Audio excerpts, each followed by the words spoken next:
또 딸을 낳았다고? 어떻게 매번 필요 없는 것들만 낳는 거니? 아니, 어머님 손녀한테 필요 없는 것들이라뇨. 아들이든 딸이든 제가 잘 키우면 되잖아요.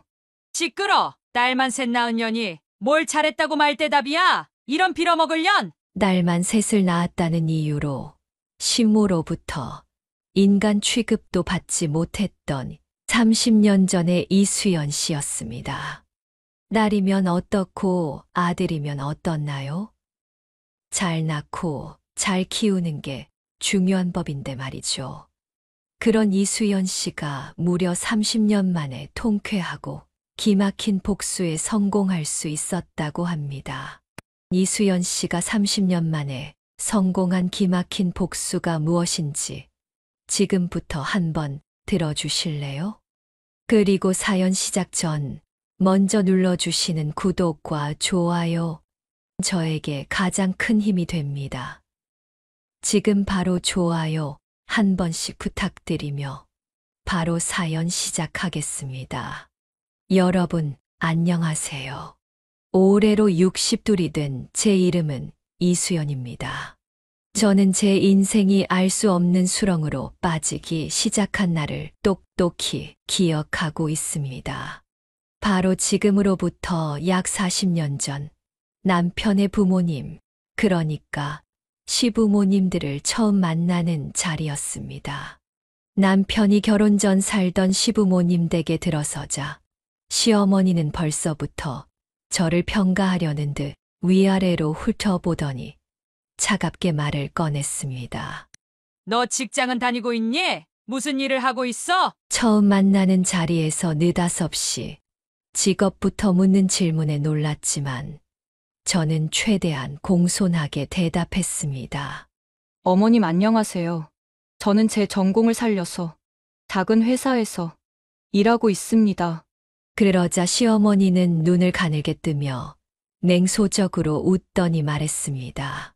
어떤 회사를 다니던지 간에 결혼하면 그만둬야 한다는 것만 알아도 여자가 직장을 다니면 가정은 누가 돌보니? 살림에 충실해야 남편도 잘 챙기고 아이들도 잘 키우는 거야. 순간 입안이 바짝 말랐습니다.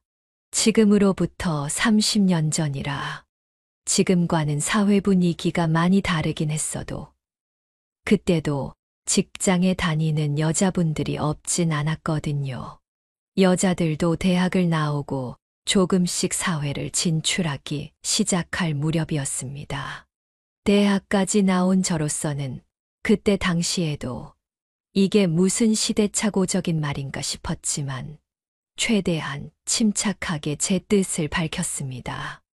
어머님, 저는 제 일을 정말 사랑합니다. 결혼 후에도 계속 제 전공을 살려 일하고 싶습니다.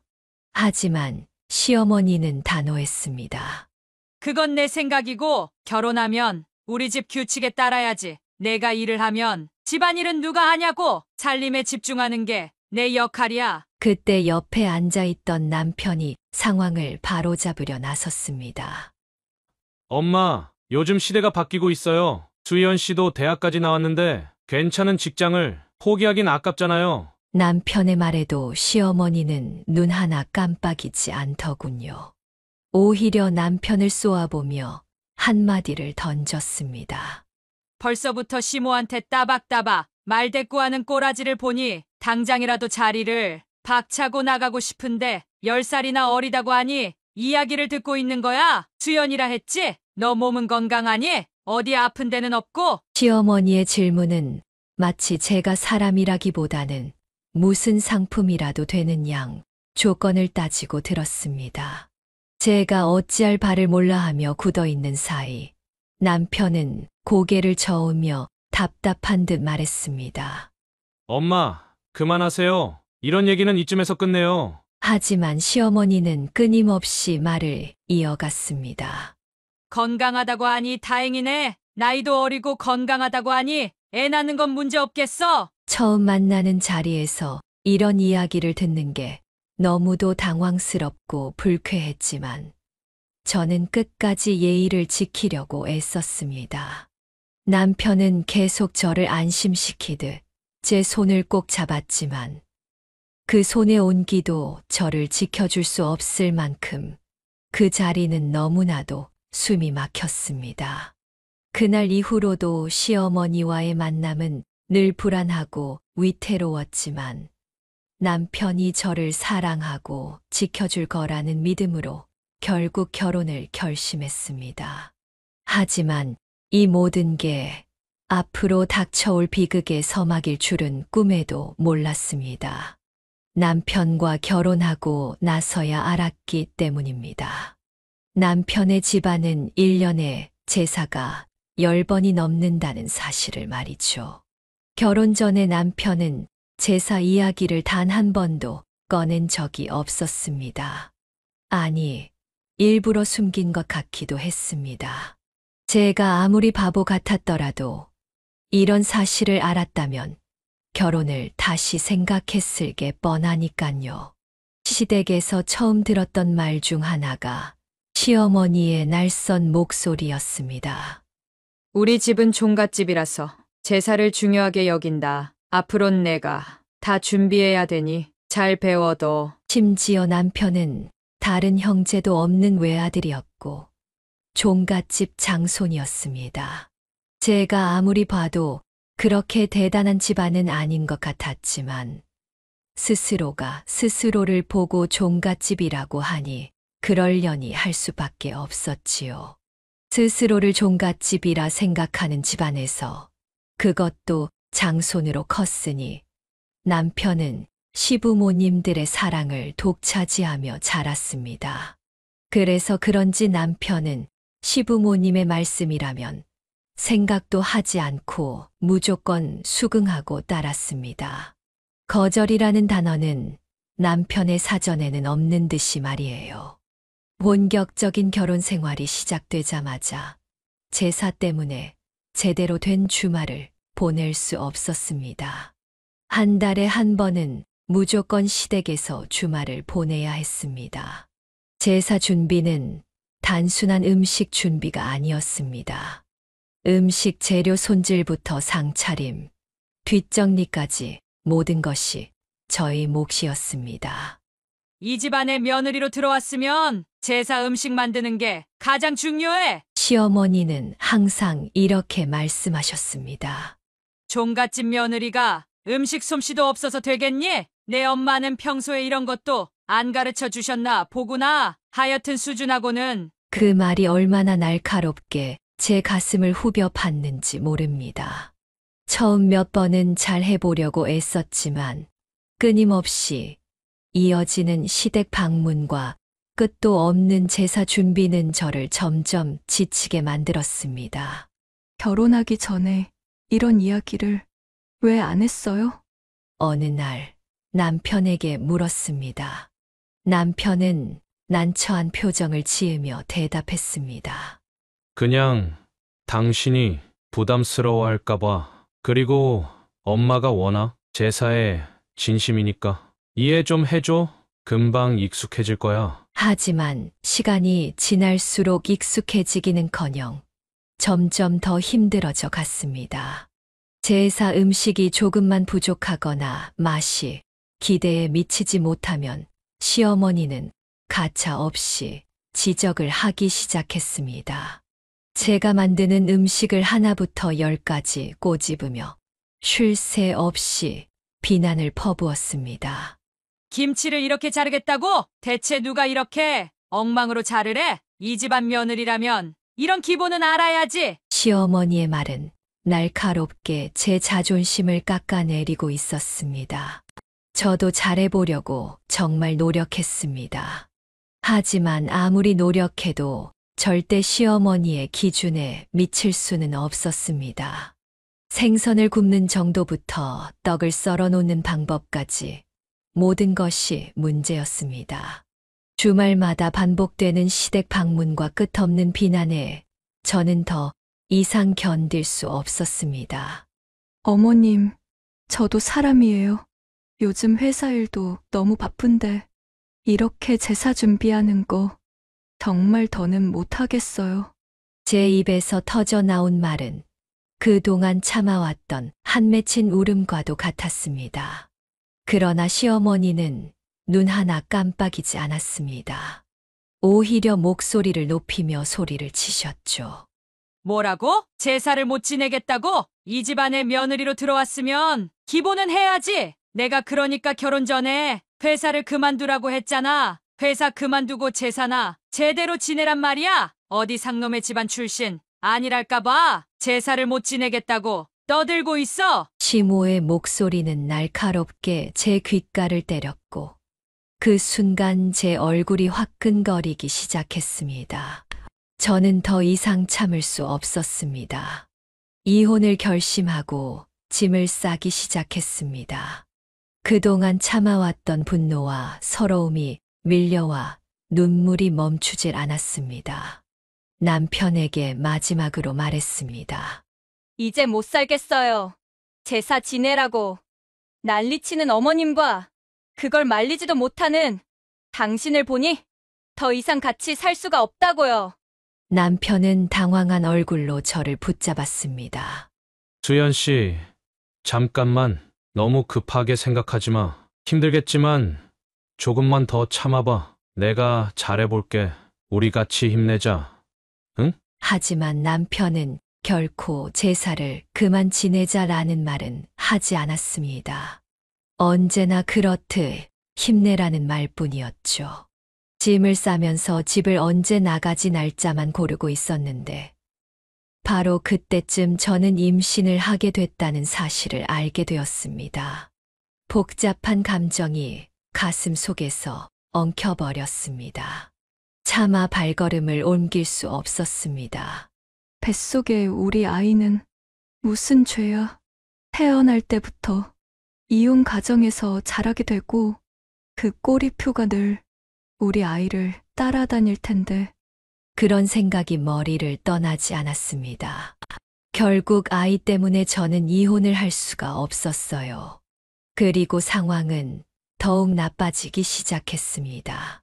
임신 중인데도 시어머니는 여전히 제사 음식을 준비하라며 소리를 질러대더군요. 임신이 무슨 병이라도 되냐? 몸 조심한다고. 제사까지 안 지낼 수는 없는 거야. 출산하기 전까지 책임을 다해야지. 제가 임신을 했고 시모의 손주를 배에 품고 있었어도 시모의 태도는 전혀 변하지 않았습니다. 그렇게 제 삶은 돌이킬 수 없는 암흑 속으로 접어들고 있었습니다. 도망치고 싶어도 어디로 가야 할지 몰랐습니다. 가슴 속에는 아픔과 분노, 그리고 자신에 대한 미움만이 가득했습니다. 첫째가 태어났을 때 저는 온 집안이 축복으로 가득할 거라 생각했습니다. 작은 손가락을 꼼지락거리는 딸아이를 품에 안았을 때 제가 느꼈던 따뜻함은 모든 고통을 잊게 할 만큼 벅찬 감정이었습니다. 하지만 그 행복감은 오래가지 못했습니다. 병실로 찾아온 시어머니는 첫째가 딸이라는 소식을 듣고는 입을 삐죽이며 쓴소리를 내뱉었습니다. 몸 관리를 제대로 안 했니? 어떻게 했길래 딸을 낳은 거야? 환영받지 못할 아이를 낳아버렸구나. 행복감에 젖어 있던 순간은 산산조각이 나고 말았습니다. 저는 속이 터질 것만 같았습니다. 어머님, 환영받지 못할 아이라뇨? 어떻게 그런 말씀을 하실 수 있으세요? 하지만 시어머니는 들은 척도 하지 않았습니다. 저를 꿰뚫어 보듯 쏘아보더니 딸을 낳아서야 어디다 쓸모가 있겠니? 이 집안의 대를 이어야지. 딸을 낳아서 대체 무슨 소용이 있겠어? 라고 말하며 고개를 돌렸습니다. 그날 밤 저는 남편에게 시어머니의 말을 따져 물었습니다. 당신 어머니가 오늘 저한테 무슨 말을 했는지 알아요? 우리 아이가 환영받지 못할 아이래요. 아들이 아니라 왜 딸을 낳았냐면서요. 그게 정말 사람 입에서 나올 수 있는 말인가요? 남편은 잠시 머뭇거리더니 한숨을 쉬며 말했습니다. 나도 사실 아들이길 바랐어. 그 한마디에 제 머릿속이 하얘졌습니다. 뭐라고요? 아들이길 바랐다고요? 그럼 딸이면 안 되는 이유라도 있어요? 저는 더 이상 참을 수 없었습니다. 남편은 당황한 얼굴로 변명하듯 말했습니다. 집안의 대를 이어야 하잖아. 아들이 있어야 우리 가문의 대를 잇고 조상님들 제사도 이어갈 수 있지. 딸을 낳으면 우리 집안의 대가 끊겨. 남편의 그 말은 저를 완전히 무너뜨렸습니다. 당신 제정신이에요? 아들이든 딸이든 우리 자식인데 뭐가 그렇게 중요해요? 그렇게 아들이 좋으면 당신이 직접 낳지 그랬어요. 저는 더 이상 분노를 억누를 수 없었습니다. 그러자 남편은 비아냥거리듯 대답했습니다. 씨는 좋은데 밭이 안 좋은 걸 나보고 어쩌라고. 내 몸이 문제라는 뜻이야. 내가 잘못한 게 아니라고. 이런 막말을 내뱉는 건 남편뿐만이 아니었습니다. 시어머니도 딸 낳은 저를 죄인 취급하며 저를 몰아세웠습니다. 그리고 그 모든 것을 견디기만 할 뿐 떠날 용기를 내지 못한 이유가 바로 우리 딸아이 때문이라는 걸 남편도 너무 잘 알고 있었습니다. 설마 우리 딸이 이혼 가정에서 자라길 바라는 건 아니지. 애한테 죄를 짓고 싶지 않으면 내가 잘 참고. 우리 엄마 말 잘 들어. 딸아이를 안고 밤새 울던 날들이 떠오릅니다. 첫째를 출산한 지 얼마 지나지도 않은 어느 날, 시어머니가 갑자기 집으로 찾아왔습니다. 벨이 울리고 현관문을 열자마자 시어머니의 날카로운 목소리가 들렸습니다. 제사 준비해야 하는데 뭐 하고 있는 거니? 몸이 좀 힘들어도 그 정도는 참고 해야지. 저는 깜짝 놀라며 대답했습니다. 어머님, 지금은 도저히 갈 수 없어요. 몸조리 조금만 하고 다음번 제사부터는 꼭 나갈게요. 하지만 시어머니는 제 말을 들으려 하지 않았습니다. 몸조리? 그깟 몸조리가 뭐가 중요해? 내가 일을 안 하면 누가 하니? 빨리 옷 갈아입고 딸 안아서. 시어머니의 목소리는 점점 높아졌고 저는 가슴이 답답해져 말문이 막혀버렸습니다. 그런 저를 시어머니는 강제로 차에 태웠고 그 장면을 본 남편은 아무런 말도 하지 않고 오히려 운전대를 잡아 시댁으로 향했습니다. 차 안에서 저는 묵묵히 창밖만 바라보며 억눌린 분노를 삼키고 있었습니다. 시댁에 도착하자마자 저는 주방으로 끌려갔습니다.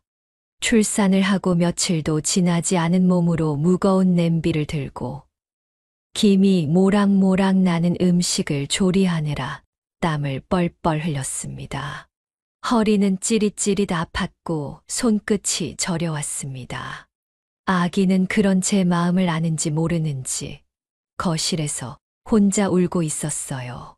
시어머니는 그런 저와 우리 아이를 보고도 전혀 아랑곳하지 않았습니다.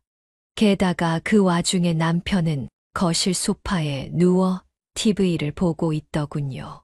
채널을 이리저리 돌리며 유유히 시간을 보내는 모습에 분노가 치밀었습니다. 더 이상 참을 수 없었습니다. 저는 모든 걸 내려놓고 소리를 질렀습니다. 당신, 내가 출산하고 이 고생을 하고 있는 걸 보고도 어떻게 그냥 가만히 있을 수 있어요? 조금이라도 도와줘야 하는 거 아니에요? 남편은 귀찮은 듯 고개를 돌리지도 않고 대답했습니다. 제사 준비는 내가 하는 거지. 왜 나한테 뭐라고 그래? 그건 여자가 할 일이잖아. 그 순간 시어머니가 주방으로 들어오더니 소리를 버럭 지르며 제게 다가왔습니다. 어디서 남편한테 그런 식으로 큰 소리를 내? 버르장머리 없는 년 같으니라고. 그러면서 제 머리채를 와락 잡아 흔들었습니다. 저는 본능적으로 시어머니의 손을 뿌리쳤지만 그 순간 시어머니의 손이 제 얼굴을 향해 날아왔습니다. 따끔한 충격과 함께 제 얼굴이 옆으로 돌아갔습니다. 아들도 못 낳은 주제에 어디서 감히 목소리를 높여? 아들도 못 낳으면서 내가 사람 대접받을 줄 알았어? 시어머니의 목소리는 비수처럼 제 가슴에 꽂혔습니다. 주변의 모든 소리가 멀어지고 머릿속은 텅 빈 것처럼 멍해졌습니다. 저는 그 자리에서 더 이상 아무 말도 할 수 없었습니다. 손은 떨렸고 눈에서는 눈물이 쏟아졌습니다. 저도 모르게 뒷걸음질 치며 주저앉고 말았습니다. 시어머니의 말, 남편의 무관심, 그리고 이 모든 상황이 저를 산산조각 내는 것 같았습니다. 하지만 이 지옥과도 같은 결혼 생활을 끝내고 막상 이혼을 결심하려고 하면 딸아이의 얼굴이 떠올랐습니다. 설마 우리 딸이 이혼 가정에서 자라는 걸 원하는 건 아니겠지? 남편의 그 비열한 말이 머릿속에 울려 퍼졌습니다.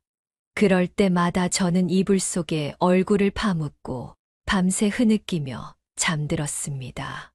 둘째마저 딸이라는 사실을 알게 된 순간 병실에 찾아온 시어머니는 한숨을 푹 쉬며 말했습니다. 도대체 무슨 몸 관리를 어떻게 했길래 딸만 또 낳는 거야? 아이고, 내가 못 살아 정말. 남편도 옆에서 작게 중얼거렸습니다. 도대체 왜 아들을 못 낳는 거야? 그들의 말 한마디 한마디가 제 가슴을 후벼 팠습니다. 딸아이를 품에 안은 제 눈물이 차오르는 걸 간신히 참으며 저는 대답했습니다. 딸도로 잘 키우면 되잖아요. 아이가 어떤 성별이든 중요한 건 우리가 사랑으로 키우면 되는 거 아닌가요? 그러나 남편은 비웃기라도 하듯 말했습니다.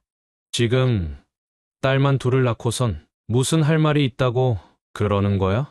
지금 이 상황이 어떤 상황인지 제대로 이해를 못하는 것 같네.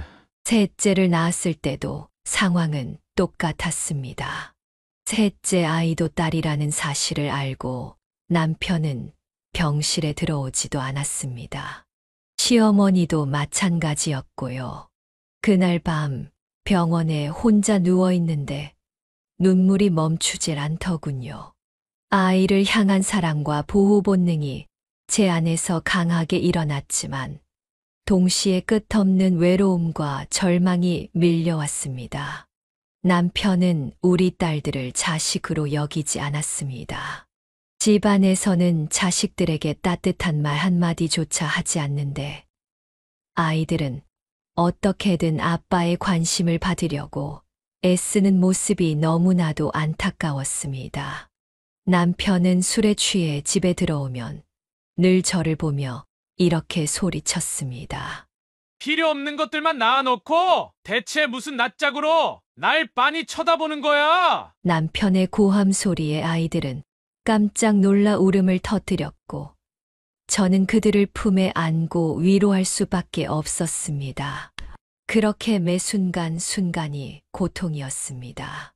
집에서도 시댁에서도 남편의 무관심 속에서 저는 끝없이 서럽고 힘든 삶을 살아갔습니다.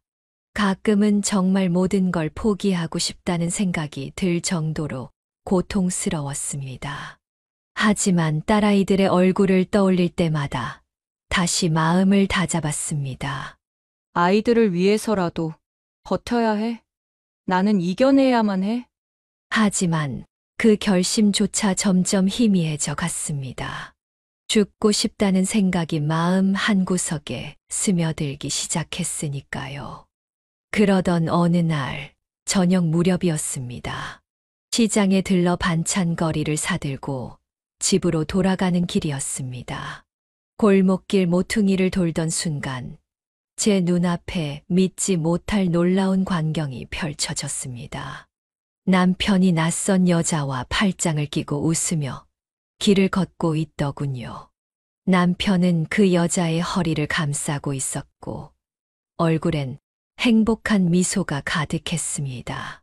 제 심장은 한순간에 얼어붙었고 손에 들고 있던 봉투가 땅에 떨어졌습니다. 과일과 빵이 바닥으로 굴러갔지만 저는 그것을 주울 겨를 조차 없었습니다. 남편의 시선이 저를 마주쳤을 때 그는 순간 움찔하며 걸음을 멈췄습니다. 하지만 이내 별일 아니라는 듯 표정을 정리하고 여자에게 얼른 가자며 그녀를 앞세웠습니다. 그 모습은 저를 2번 죽이는 것 같았습니다. 제가 아무것도 할 수 없을 거라 생각했던 걸까요? 아니면 이미 남편의 마음 속에서 저는 아무런 가치도 없는 존재가 되어버렸던 걸까요? 집으로 돌아온 저는 뜬 눈으로 밤을 지새웠습니다. 분노와 슬픔이 엉켜 복잡한 감정이 마음속을 채웠지만 가장 견디기 어려웠던 것은 참혹한 배신감이었습니다. 다음 날 아이들을 이웃에게 잠시 부탁한 뒤 시댁으로 향했습니다. 시어머니에게 이 모든 일을 말하고 싶었습니다. 하지만 결과는 예상과는 너무나도 달랐습니다. 어머님, 저희 남편이 다른 여자와 만나고 있는 걸 봤어요. 제가 그동안 참고 견뎌왔지만 더는 못 참겠어요. 어머님, 어떻게 해야 하죠? 떨리는 목소리로 모든 상황을 털어놓자 시어머니는 한동안 무표정하게 저를 바라보다가 마침내 입을 열었습니다. 내가 그럴 자격이 있어? 시모의 첫 마디는 차갑기 그지없었습니다. 딸만 셋이나 낳아놓고도 감히 우리 아들한테 따질 자격이 있다고 생각하니? 아들도 못 낳는 내 몸뚱아리를 탓해야지. 시모는 격앙된 목소리로 손을 탁탁 치며 소리쳤습니다. 어머님, 그게 무슨 말씀이세요? 제가 무슨 잘못을 했다는 거예요? 아들이든 딸이든 소중한 제 자식이에요. 지금 저희 남편이 가정을 파탄내고 있는데 어떻게 그런 말씀을 하실 수가 있어요? 제 말을 듣고 시어머니는 비웃듯 고개를 저었습니다.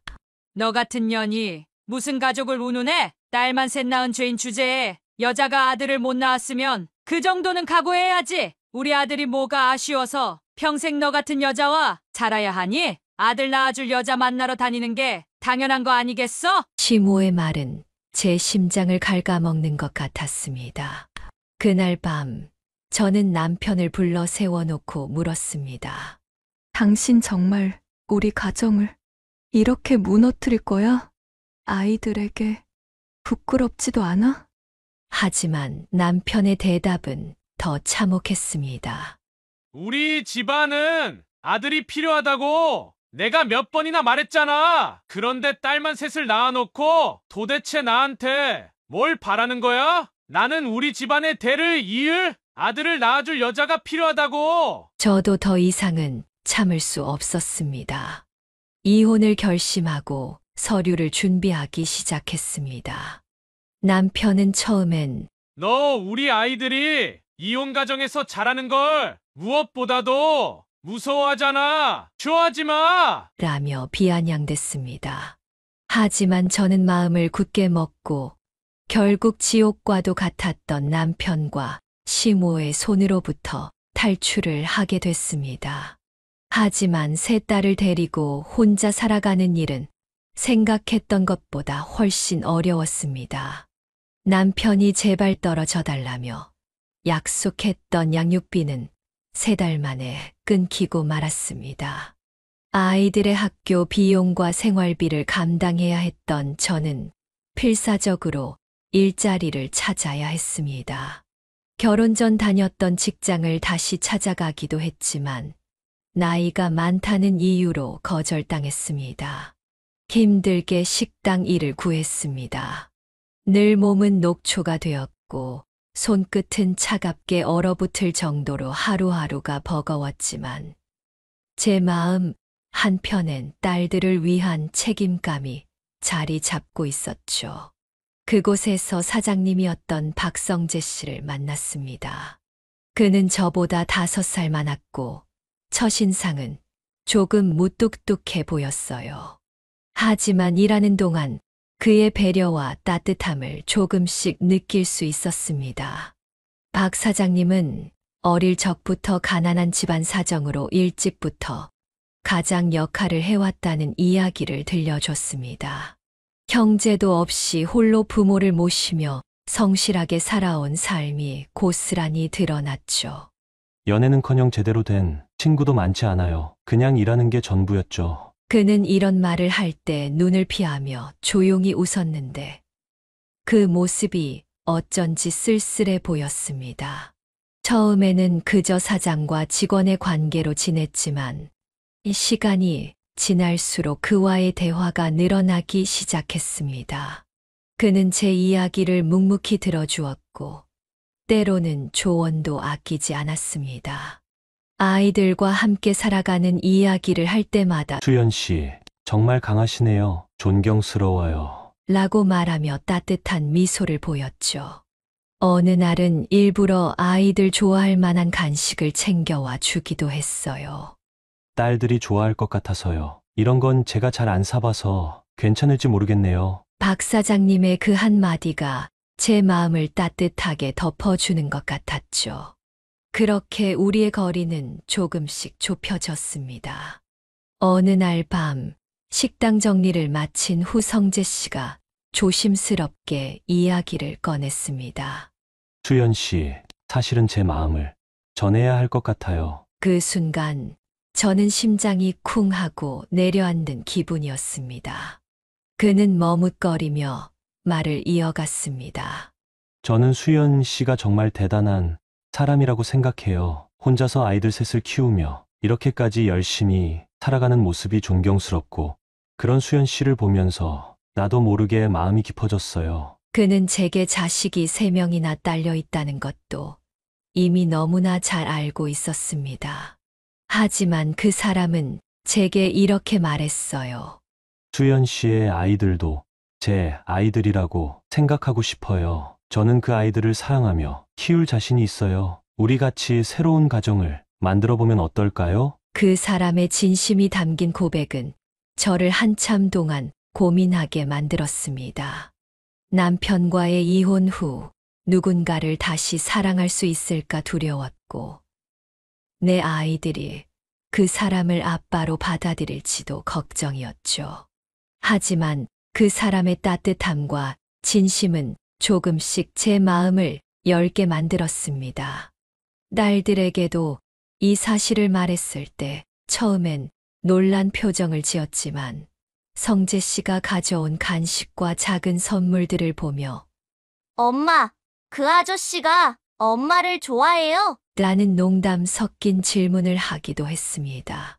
성재 씨도 제 딸들과도 조금씩 시간을 보내며 진심으로 다가갔고 딸들도 그런 성재 씨의 모습을 조금씩 받아들였습니다. 결국 저는 성재 씨와 함께 새로운 가정을 이루기로 결심했습니다. 결혼식을 소박하게 하는 대신 우리 가족을 위해 더 좋은 추억을 많이 만들겠다고 약속했습니다. 그렇게 우리는 하나의 가족이 되었고 그가 내민 손은 제게 새로운 삶의 희망을 안겨주었습니다. 하지만 제 인생에 찾아온 행복과 평화는 오래가지 못했습니다. 그날도 식당은 손님들로 붐볐고 저는 익숙하게 주문을 받고 음식을 준비하느라 분주하게 움직이고 있었어요. 그런데 문득 문이 열리며 들어오는 나직은 실루엣에 손이 멈췄습니다. 그 나직은 얼굴 잊고 싶었던 얼굴이 제 앞에 다시 나타난 겁니다. 바로 전 시어머니였습니다. 꽤 오랜 시간이 지났건만 전 시모를 보자마자 예전의 아픈 기억들이 물밀듯이 떠올라 숨이 턱하고 막혔습니다. 그렇게 저를 괴롭히던 전 시모는 예상 밖으로 조용히 앉아 음식을 주문했습니다. 이상하게 풀이 죽어 있는 모습에 이상하다는 생각마저 들었어요. 음식이 나오자 느릿느릿 수저를 들더니 저를 힐끔 바라보며 한마디를 건넸습니다. 수연아, 우리 잠깐 얘기 좀 하자꾸나. 마지못해 자리를 잡고 앉았더니 시모가 뜬금없는 말을 꺼내기 시작했습니다. 다시 우리 아들이랑 결혼해라. 순간 귀를 의심했습니다. 말도 안 되는 소리를 듣고 있던 저는 전 시모를 빤히 바라보았습니다. 저 뭐라고요? 다시 결혼하라고요? 전 남편은 다른 여자 만나서 잘 살고 있는 거 아니에요? 대답 대신 돌아온 건 깊은 한숨이었습니다. 그런 줄 알았지. 근데 괜찮은 여자인 줄 알았더니 아주 정신 나간 여자더라고. 시모의 입에서 나온 이야기는 너무 놀랍고 흥미진진했습니다. 전 남편의 새 아내가 제사며 집안일은 손 하나 까딱하지 않는다는 겁니다. 제사 음식 준비하라 해도 절대 안 해. 내가 직접 잡으러 갔더니 나한테 뭐라고 했는 줄 아니? 시대가 어느 시대인데 시모질을 하려고 하냐면서 오히려 나를 가르치려 들더라니까. 하도 어이가 없어서 욕을 좀 했더니 나한테 똑같이 쌍욕을 하는 거 있지. 이야기를 듣는 내내 속이 너무 통쾌했습니다. 예전에 나를 그렇게 괴롭히던 사람이 이제 와서 새며느리에게 된통당하고 있다니 묘한 승리감이 들었습니다. 그 이야기를 하며 시모는 억울하다는 듯 제게 호소했지만 그 순간만큼은 차라리 새며느리에게 박수까지 쳐주고 싶더군요. 전 시모는 새며느리와 다툰 이야기를 주저리 늘어놓으며 저를 계속 설득하려 들었습니다. 얼른 아들이라도 낳으라고 했더니 뭐라는 줄 알아? 내가 왜 이 미친 집안에 시집 왔는지도 모르겠고 정신 나간 시모랑 남편 밑에서 자식 낳을 생각은 절대 없다 라고 하더라니까. 저는 흥미진진한 표정을 숨기며 담담하게 물었습니다. 그런데 그 얘기를 왜 저한테 하세요? 당신 아들이 어떻게 살든 저와는 상관없습니다. 저한테 대체 뭘 원하시는 건가요? 그러자 전 시모는 다시 그 말을 꺼냈습니다. 다시 돌아와서 우리 아들과 아들 한번 낳아보자. 엄마가 몸에 좋다는 음식들 다 구해다 주고 용하다는 스님한테 부적도 구해줄게. 순간 제 머릿속이 하얗게 변했습니다. 숨을 고르며 차분하려고 애썼지만 말이 떨리는 걸 멈출 수 없었습니다.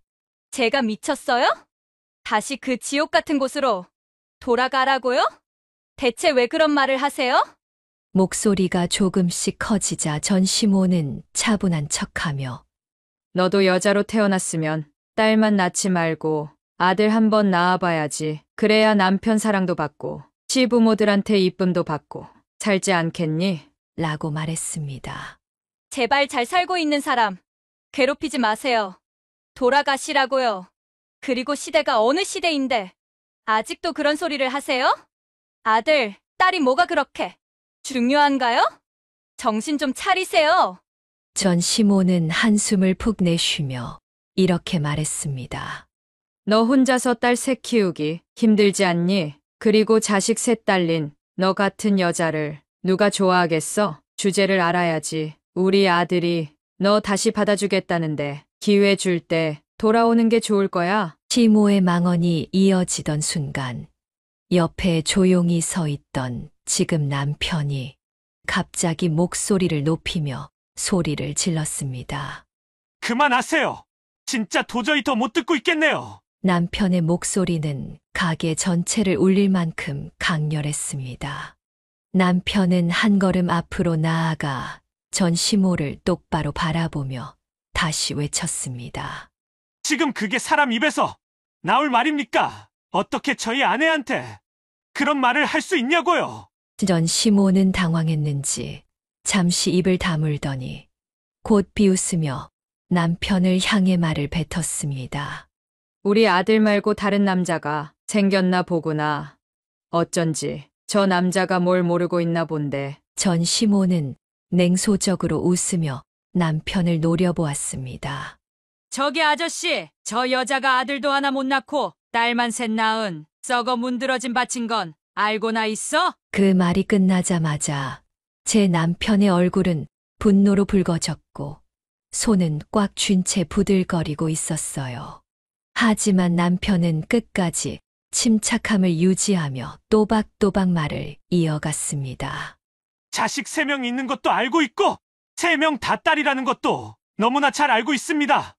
그리고요, 우리는 벌써 결혼까지 했습니다. 저는 제 아내를 너무 사랑하고 딸들까지 제 피가 섞인 자식인 것처럼 정말 소중히 여기고 있습니다. 남편의 목소리는 굳건하고 흔들림이 없었으며 그 어떤 반박도 용납하지 않는 단호함이 느껴졌습니다. 남편은 전 시모를 똑바로 쳐다보며 마지막 경고를 날렸습니다. 한 번만 더 우리 아내를 모욕하는 말을 하면 그땐 정말 가만두지 않겠습니다. 남편의 말이 끝나자 가게 안은 완벽한 침묵에 휩싸였습니다. 전 시모의 입술은 떨리고 있었고 눈은 분노로 가득 차 있었지만 아무 말도 하지 못하고 있었습니다. 남편이 제 손을 잡고 괜찮아. 이제 내가 있으니 걱정하지 마. 라고 조용히 속삭이는 순간 저도 모르게 눈물이 터져 나왔습니다. 그동안 억눌려 있던 서러움과 상처가 한꺼번에 쏟아지는 것 같았습니다. 제 손을 꼭 잡은 남편의 눈을 바라보며 도저히 흐르는 눈물을 멈출 수 없었습니다. 정말 고마워요. 이렇게 제 편이 되어줘서 정말 고마워요. 떨리는 목소리지만 저는 제 진심을 전하고 싶었습니다. 그리고 남편은 제 어깨를 감싸 안으며 말했습니다. 앞으로도 언제나 수연 씨 곁에 있을 테니 걱정하지 마세요. 제가 수연 씨 편이 돼줄게요. 그 순간 저는 다시 한번 제가 올바른 선택을 했음을 느꼈습니다. 과거의 아픔과 상처가 완전히 사라지지는 않겠지만 지금 옆에 있는 사람이 그 모든 것을 덮을 만큼 나를 사랑해준다는 사실에 깊은 위로와 안정을 느꼈습니다. 지금 남편과 함께 살면서 전 남편과의 결혼 생활에서 받았던 모든 상처가 서서히 치유되기 시작했습니다. 그는 단지 제게 좋은 남편일 뿐만 아니라 우리 딸들에게도 진심으로 사랑을 베풀어주는 사람이었습니다. 우리 아이들이 새아빠를 어떻게 받아들일지 걱정이 많았지만 그런 우려는 남편의 따뜻한 행동 덕분에 완전히 사라졌습니다. 지금 남편과 결혼을 하고 지난 20년 동안 우리 가족은 조금씩 상처를 치유하며 사랑으로 서로를 보듬어 왔습니다. 남편은 정말 딸들에게 친아버지 이상의 존재가 되어 주었고, 딸들도 그런 남편을 진짜 아버지처럼 여겼습니다.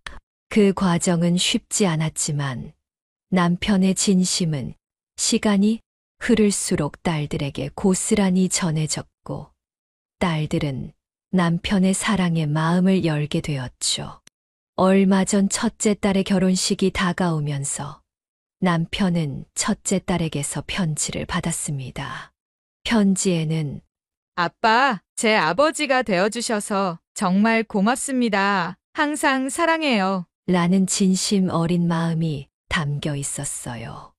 남편은 그 편지를 읽고 감정이 북받쳐 흐느껴 울기 시작했습니다. 눈물을 훔치며 남편은 딸이 얼마나 성장했는지, 그리고 자신이 딸 아이의 인생에 어떤 존재가 되었는지에 대해 말로 다 표현할 수 없는 감동을 느꼈다고 했습니다. 그리고 결혼식 당일 남편은 딸의 손을 잡고 입장했습니다. 하얀 드레스를 입은 딸은 남편과 함께 걸으며 눈물을 글썽거렸고, 남편 역시 그 순간을 어떻게 견뎠는지 모르겠다고 할 정도로 눈시울이 뜨거워졌습니다. 둘이 함께 입장하는 모습을 보며 저는 마음이 먹먹해졌습니다. 남편이 우리 딸에게 준 사랑과 헌신이 그 순간 모든 사람들에게 전해지는 듯했죠.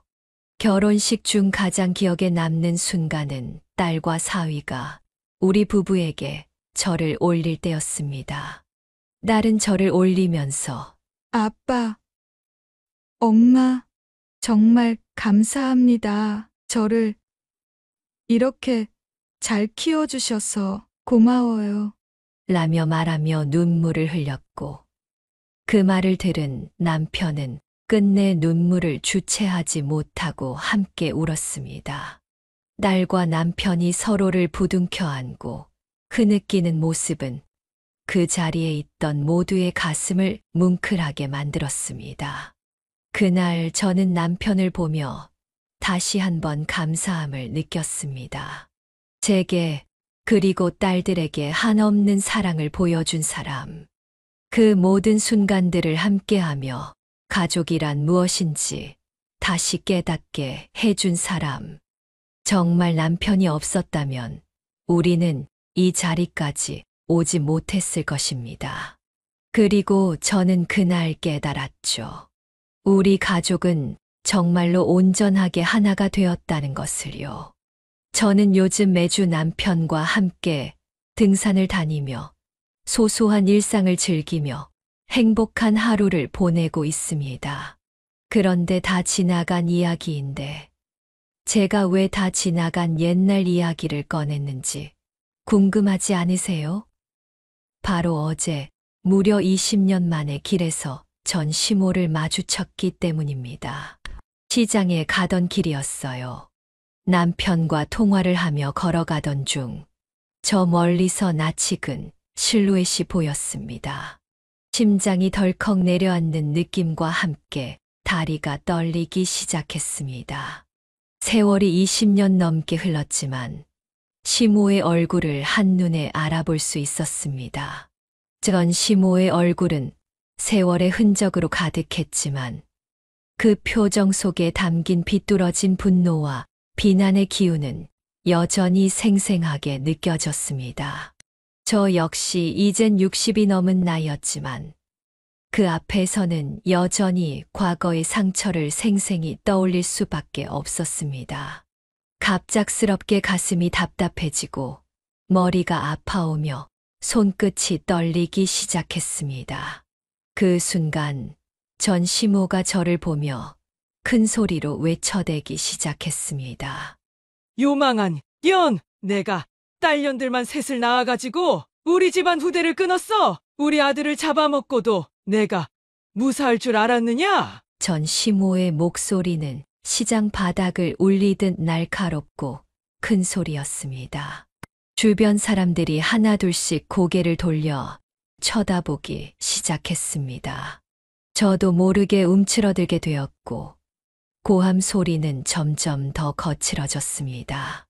도대체 무슨 일이래? 저 할머니가 왜 저렇게 화를 내는 거지? 저 여자가 대체 뭘 잘못했길래 저런 소리를 듣는 걸까? 낯선 이들의 수군거림이 제 피부에 파고들듯 들려왔고 저는 그 자리에 그대로 얼어붙은 듯 서 있었습니다. 이 상황이 믿기지 않았습니다. 하지만 동시에 과거의 상처가 더 이상 저를 조각낼 수 없다는 걸 깨달았죠. 그리고 저는 더 이상 그 여자를 두려워하지 않았습니다. 내가 뭘 잘못했는데요? 딸만 셋 낳았다고 날 사람 취급도 하지 않았잖아요. 내가 출산 직후 몸조리도 못한 채 제사에 끌려갔던 거 기억 안 나세요? 당신이 했던 말, 당신이 했던 행동들 모두 잊으셨어요?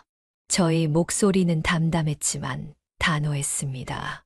제 안에 억눌려 있던 모든 서러움과 분노가 한꺼번에 터져 나오는 순간이었죠. 주변 사람들도 상황을 파악한 듯 하나둘 그 여자에게 한마디씩 던지기 시작했습니다. 정신 차리세요.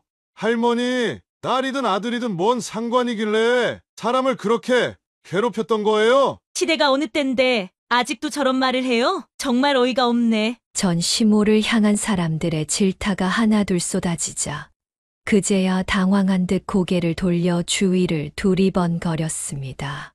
당혹스러워하며 뒷걸음질을 치기 시작하더군요. 결국 사람들의 시선을 견디지 못하고 서둘러 발걸음을 옮겼습니다. 마치 도망치는 것처럼 말이죠. 고개를 숙인 채 시장 구석으로 사라지는 전 시모를 바라보며 저는 말없이 한숨을 내쉬었습니다. 20여 년 전이었다면 그녀의 고성에 주눅 들어 아무 말도 못했을 저 자신이 떠올라 왠지 모르게 씁쓸한 승리감이 들기도 했습니다. 주변 사람들은 여전히 웅성거렸고 몇몇은 저를 향해 위로의 말을 건네며 걱정스러운 눈빛을 보냈습니다.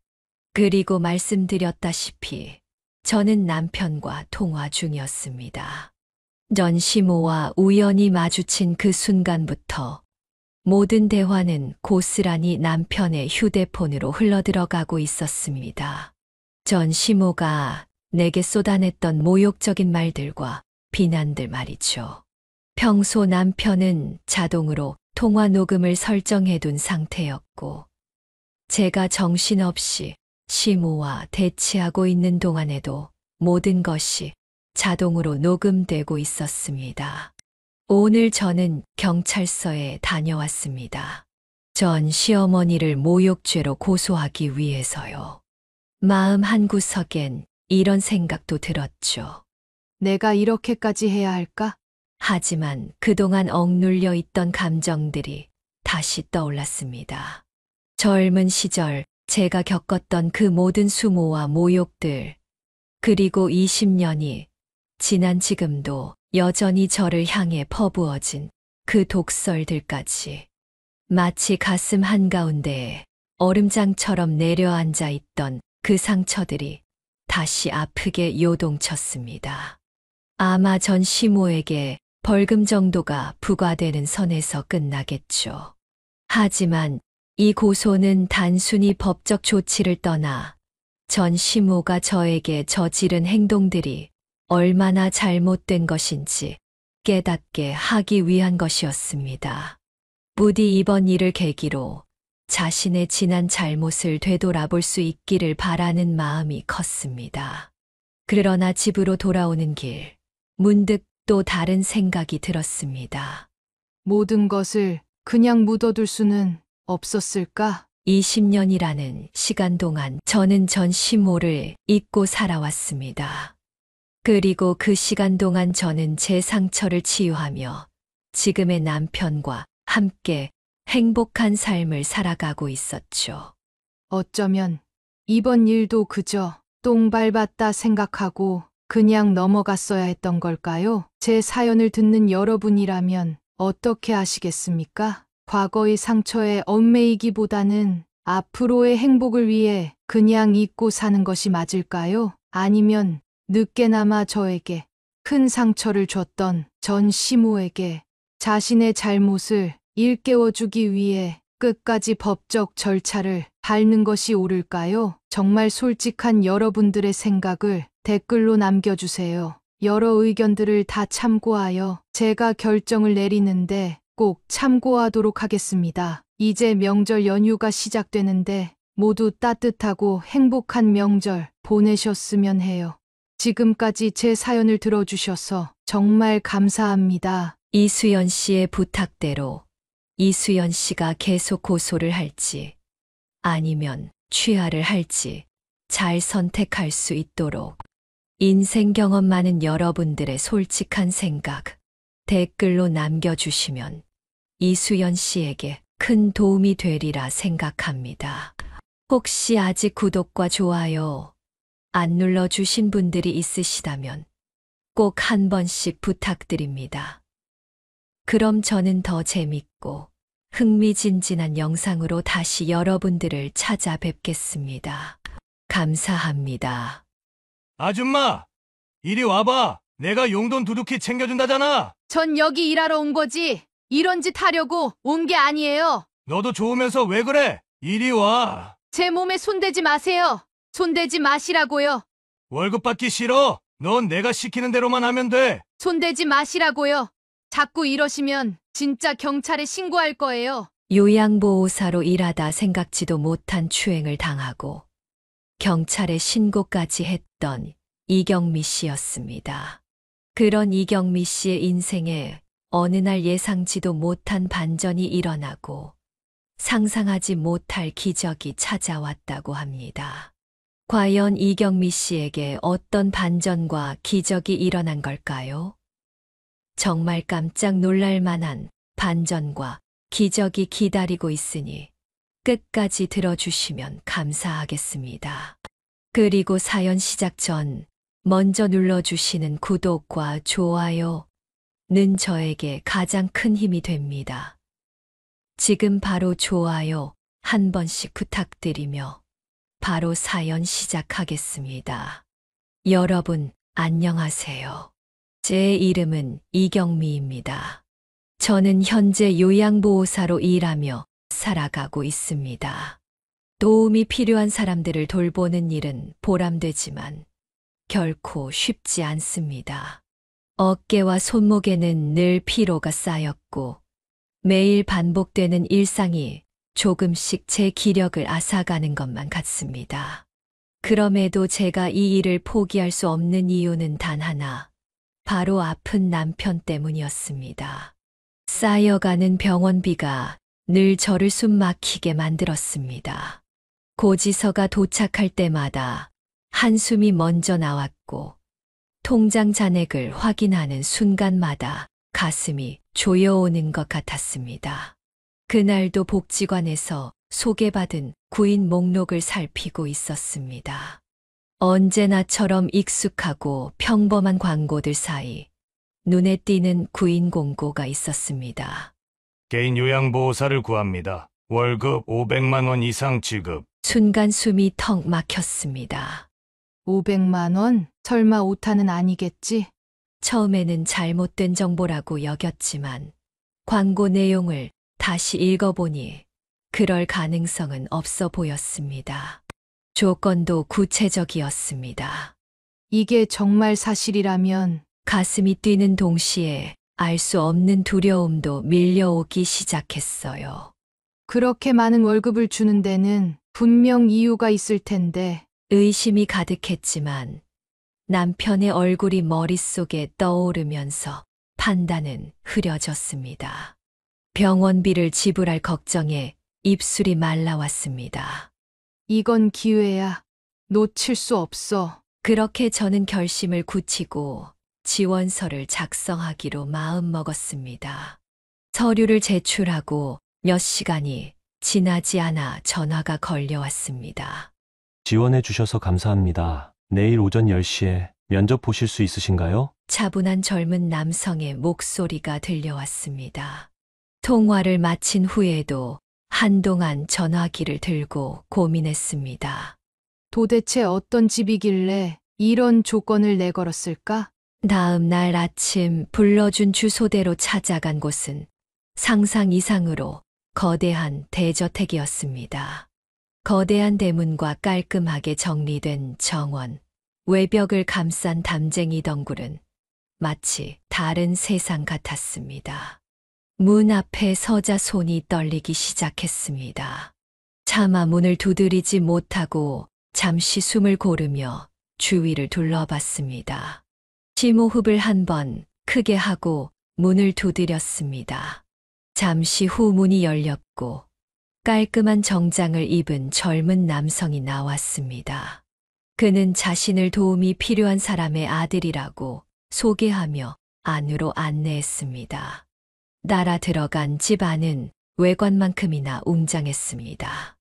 고급 가구들과 비싼 그림들, 빛나는 샹들리에가 눈길을 끌었지만 집안 곳곳은 어딘가 쓸쓸하고 차가운 분위기를 풍기고 있었습니다. 그곳에 있는 내내 묘한 긴장감이 제 몸을 감쌌습니다. 저희 아버지께서 몇 년 전에 과로로 쓰러지셨습니다. 이후 허리 아래가 마비되어 거동이 불편하세요. 차분하지만 담담한 설명이 이어졌습니다. 사고 이후로 어머니와도 이혼하시고 지금은 혼자 계십니다. 하반신이 마비되는 사고, 그리고 어머니와의 이혼 이후로 워낙 성격이 예민해지셔서 가끔 욕설을 하시거나 물건을 던지시기도 해요. 제 머릿속은 수많은 생각으로 혼란스러워졌습니다. 그는 제 표정을 읽은 듯 부드러운 목소리로 덧붙였습니다. 그렇기 때문에 월급이 높은 겁니다. 사람들을 뽑으면 며칠 못 버티고 자꾸 도망을 가시던데 참고 일하시면 월급은 괜찮을 겁니다. 어려운 점이 많겠지만 잘 부탁드립니다. 만약 아버지가 너무 심하게 하신다면 언제든 제 휴대폰으로 연락해 주세요. 설명을 들을수록 점점 더 두려움이 커졌습니다. 내가 과연 이 일을 해낼 수 있을까? 얼마나 심하게 대했으면 사람들이 다 도망을 간 걸까. 겁이 났습니다. 그만두고 싶다는 생각이 들었습니다. 그러나 그 순간 남편의 얼굴이 떠올랐습니다. 병실에서 제게 미소를 지어 보이던 남편의 모습. 고통을 숨기며 애써 괜찮다고 말하던 남편의 말이 귓가에 맴돌았습니다. 그런 남편을 위해서라면 무엇이든 해야 했습니다. 그래도 월급을 500이나 주니까 어떻게든 버텨봐야겠어. 결심을 굳힌 저는 고개를 끄덕였습니다. 한번 해보겠습니다. 그렇게 저는 계약서에 서명했습니다. 문을 나설 때 대저택의 거대한 문이 제 뒤에서 닫히는 소리가 가슴속 깊이 울리는 듯 했습니다. 그 소리는 마치 앞으로 다가올 일을 예고하는 것만 같았습니다. 알 수 없는 불안감과 함께 저의 새로운 일상이 시작되는 것 같았습니다. 그날 밤 집으로 돌아와 계약서를 다시 펼쳐보며 한숨을 쉬었습니다. 내가 이걸 할 수 있을까? 정말 잘할 수 있을까? 잠자리에 들면서도 불안한 마음은 떠나지 않았습니다. 새로운 환경과 낯선 사람들 사이에서 어떤 일이 일어날지 모르겠다는 막연한 두려움. 그러나 내일을 준비하기 위해 스스로를 다독였습니다. 나는 할 수 있어. 꼭 해낼 거야. 우리 남편을 위해서라면 어떤 일이든 할 수 있어. 그렇게 결심하며 잠이 들었습니다. 대저택으로 출근한 첫날, 마음속에는 설렘과 불안이 뒤섞여 있었습니다. 특히나 엄청난 부잣집이라는 낯선 환경, 그리고 얼마나 요양보호사들에게 함부로 대하길래 이렇게 월급이 높은 걸까라는 생각에 긴장을 놓을 수 없었습니다. 하지만 이 일이 남편의 병원비를 해결할 유일한 돌파구라는 생각에 스스로를 다독이며 집 안으로 발을 디뎠습니다. 안방의 침대로 다가가자 도움이 필요하신 분이 침대에 누워서 저를 바라보고 있었습니다. 앞으로는 그분을 박 씨라고 부르겠습니다. 박 씨의 시선은 날카롭지도 않았고 그렇다고 무례하지도 않았습니다. 하지만 어딘가 설명하기 힘든 묘한 기운이 느껴졌습니다. 그의 시선이 머물 때마다 어깨가 움츠러드는 기분이 들었지만 그건 단순히 제가 긴장해서일 거라고 애써 스스로를 달랬습니다. 침묵이 이어지던 순간 박 씨가 처음으로 입을 열었습니다. 이렇게 어려운 결정을 해줘서 고맙습니다. 앞으로 잘 부탁드려요. 박 씨의 말 한마디는 생각지도 못한 따뜻함으로 다가왔습니다.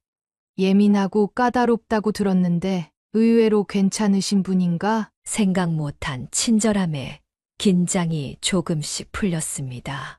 첫날은 일상적인 간호와 돌봄으로 채워졌습니다. 씻는 것을 돕고 몸을 돌려주고 식사를 준비하며 하루가 바쁘게 흘렀습니다. 작은 도움에도 박 씨는 감사를 잊지 않았습니다. 정말 고맙습니다. 이렇게 세심하게 챙겨주시니 몸이 훨씬 편해지네요. 그런 말에 마음이 조금 누그러졌습니다. 일이 생각보다 편할지도 몰라. 작은 희망이 스며들었습니다. 그러나 그 평화는 오래 가지 않았습니다.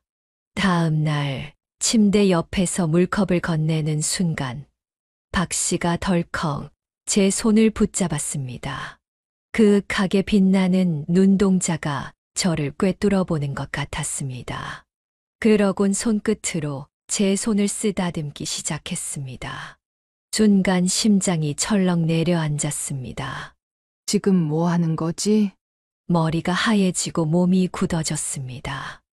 억지로 손을 빼내며 소리를 질렀습니다. 지금 뭐 하시는 거예요? 그는 당황한 듯 고개를 돌렸지만 저희 분노는 쉽게 가라앉지 않았습니다.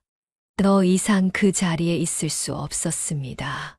집 밖으로 뛰쳐나와 곧장 그 사람의 아들에게 전화를 걸었습니다.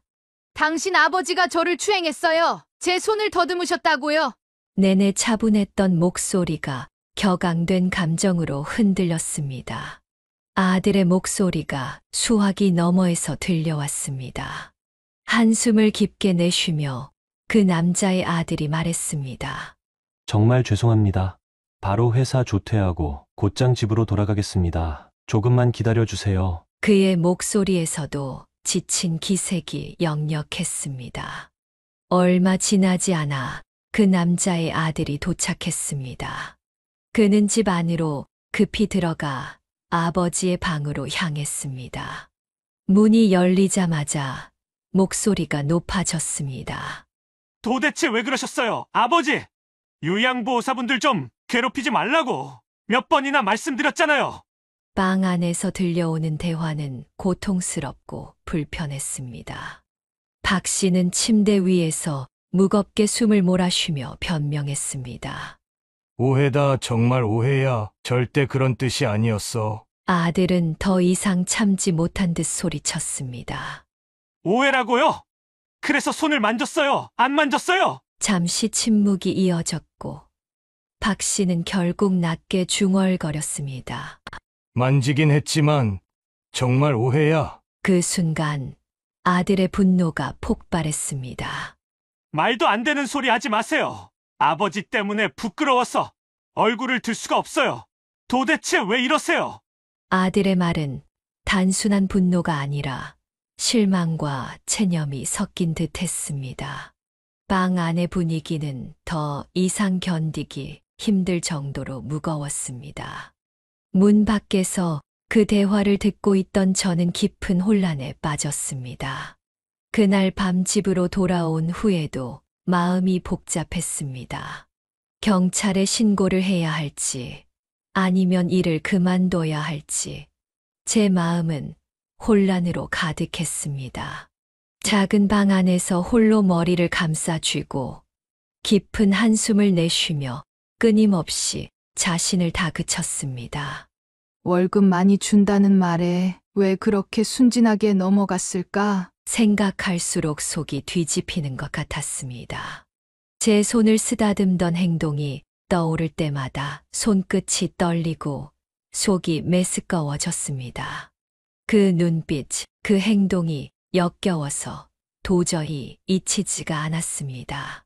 다른 요양보호사들을 그렇게 괴롭혔다면서 유독 나한테만 친절했던 건 다 이유가 있었던 거야. 결국 그런 짓을 벌이려고 했던 거야. 그때 그 사람의 아들로부터 전화가 걸려왔습니다.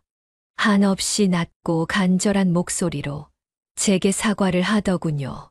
정말 죄송합니다. 아버님께서 진심으로 사과를 드리고 싶다고 하세요. 한 번만 더 기회를 주시면 안 될까요? 다시는 이런 일이 없도록 하겠습니다. 제가 약속드릴게요. 그 말 속에는 자기 아버지를 향한 복잡한 감정과 저를 향한 미안함이 담겨 있었습니다. 그 말을 들으며 마음이 무거워졌습니다. 상처받은 감정은 쉽게 가라앉지 않았지만 목소리에서 느껴진 진심의 마음이 조금 약해졌습니다. 알겠습니다. 하지만 이런 일이 또 생기면 경찰에 신고하고 바로 그만둘 거예요. 단호한 목소리로 대답했지만 제 안에서는 불안감과 기대감이 엇갈렸습니다. 다음 날 다시 대저택에 도착하니 그 사람의 아들이 대문 앞에서 저를 기다리고 있었습니다. 얼굴에는 피곤함과 미안함이 고스란히 드러나 있었습니다. 다시 와주셔서 정말 감사합니다. 아버님께서도 계속 반성하고 계세요. 직접 사과의 말씀을 전하고 싶다고 하십니다. 목소리는 진지했고 표정은 간절했습니다. 저는 진심을 느낄 수 있었습니다. 알겠습니다. 어떻게 된 일인지 이유라도 한번 들어볼게요. 문을 열고 다시 박 씨의 방에 들어섰고 그는 침대에 누운 채 저를 기다리고 있었습니다. 얼굴은 창백했지만 눈빛만큼은 어제와는 달리 더 또렷해 보였습니다. 눈이 마주친 순간 박 씨의 표정에는 깊은 후회와 불안이 스쳐 지나갔습니다. 오셨군요. 떨리는 목소리로 그가 먼저 말을 건넸습니다. 정말 죄송합니다. 어제는 제가 정말 큰 실수를 했어요. 그런 의도가 아니었다는 걸 알아주시면 좋겠습니다. 그의 목소리는 떨렸고 손가락은 가늘게 흔들렸습니다. 저는 단호히 물었습니다. 그런 의도가 아니었다면 왜 그런 행동을 하셨습니까? 박 씨는 한숨을 길게 내쉬더니 조심스럽게 말을 이었습니다. 보호사분께서 처음 저희 집에 오실 때부터 얼굴을 보고 정말 깜짝 놀랐습니다. 마치 40년 전에 그 사람과 너무 닮았거든요. 박 씨의 말은 마치 다른 세상 이야기를 꺼내는 것처럼 낯설게 들렸습니다. 그 사람이라뇨? 대체 누구 말씀이신 거죠? 저는 박 씨의 말을 납득하기 어려워 반문했습니다. 박 씨는 잠시 침묵하다가 어렵게 입을 열었습니다. 혹시 죄송한데 저희 집에 오신 지 벌써 며칠이나 되셨는데 제가 아직 이름을 안 물어봤네요. 혹시 이름이 이경애 씨 아니세요? 박 씨의 말에 제 가슴이 철렁 내려앉았습니다. 이경애요? 저는 의아한 표정으로 되물었습니다.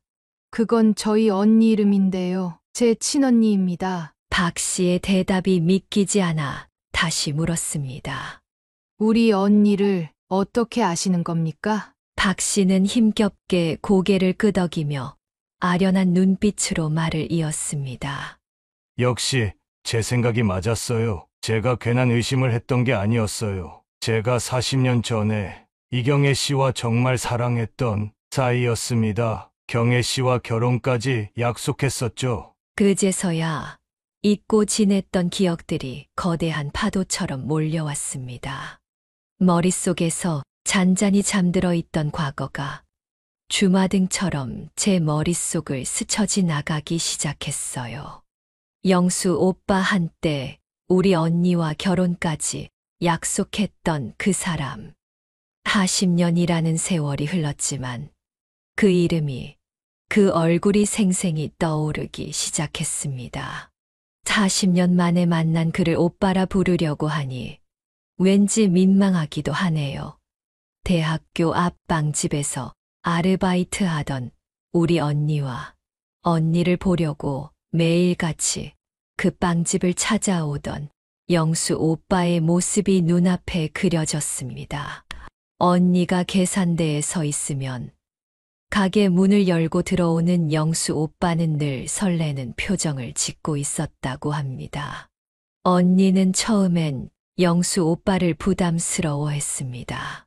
경미야, 매일 같이 찾아와서 나만 빤히 바라보다 돌아가는 사람이 있어. 너무 부담스러워. 그렇게 투덜대던 언니가 결국 영수 오빠의 끈질긴 구애에 마음을 열게 된 건 오랜 시간이 걸리지 않았습니다. 그리고 둘은 연애를 시작했죠. 처음부터 세상 모든 행복을 안고 있는 것처럼 보였던 그들이었어요. 언니는 저에게 수줍게 말했었죠.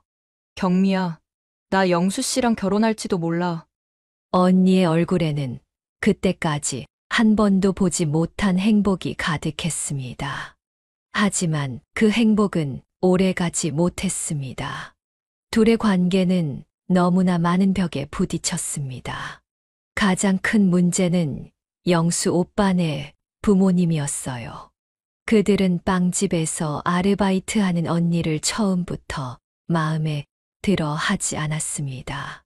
특히 언니가 인사를 드리러 갔던 날, 그곳에서 들었던 말들은 언니의 가슴에 깊은 상처를 남겼습니다.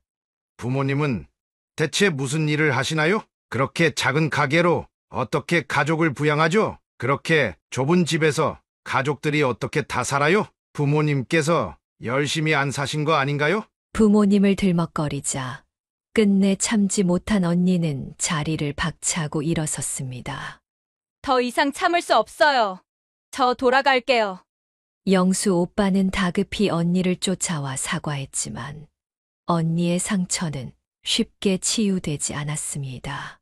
며칠 동안 언니는 방 안에서 나오지도 않았습니다. 언니의 고된 마음을 모를 리 없었던 영수 오빠는 매일 밤마다 우리 집 앞에서 아침까지 기다리다 돌아가기를 반복했습니다.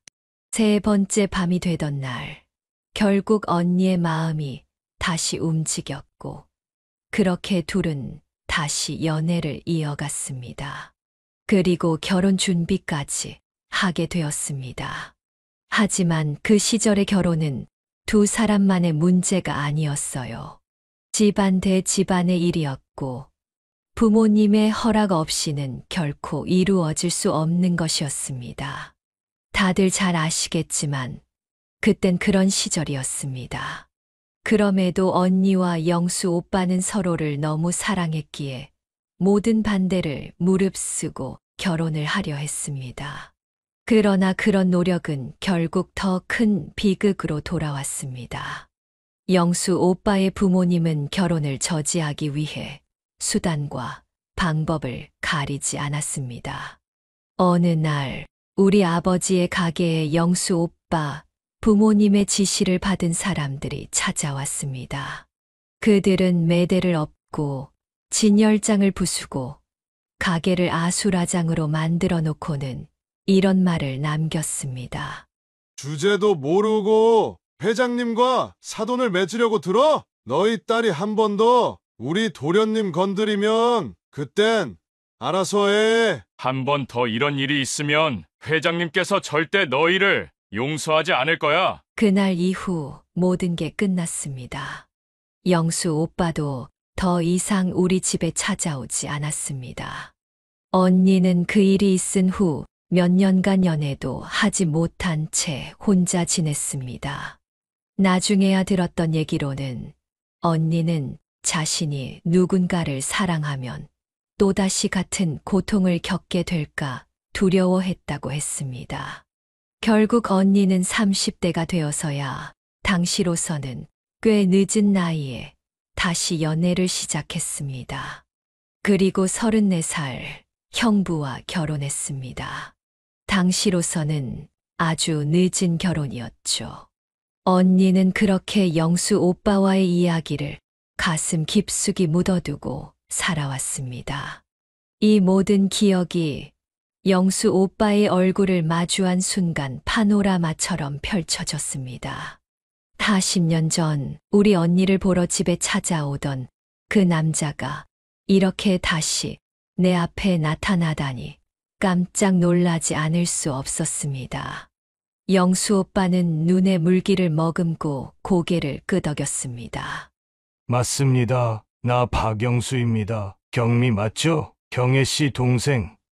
경미. 순간 제 머릿속은 뒤죽박죽이 되었습니다.